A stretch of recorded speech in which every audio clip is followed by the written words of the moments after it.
This old guy DIY video has to do with making a chainsaw scabbard for a carryall out of a piece of mud flap. I took this mud flap and I just cut a 7.5-inch section off of one end.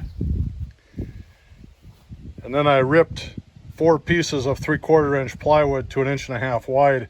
I prefabbed the scabbard just by taking these 3/4-inch pieces and then using a 1 5/8-inch screw in 3 places. And you can see that I have enough room here. That bar is 18 inches long. I'm leaving some extra length here in case I deal with saws with longer bars in the future. And then once I had the sandwich created, I decided where I wanted to put the scabbard here on the carryall. I came in and pre-drilled 4 holes, 2 on each side, for 2.5-inch screws. I shot those into the carryall, and now we're good to go. It looks like this little mud flap scabbard is going to work out just fine. And on my saw, I have the tool on a carabiner.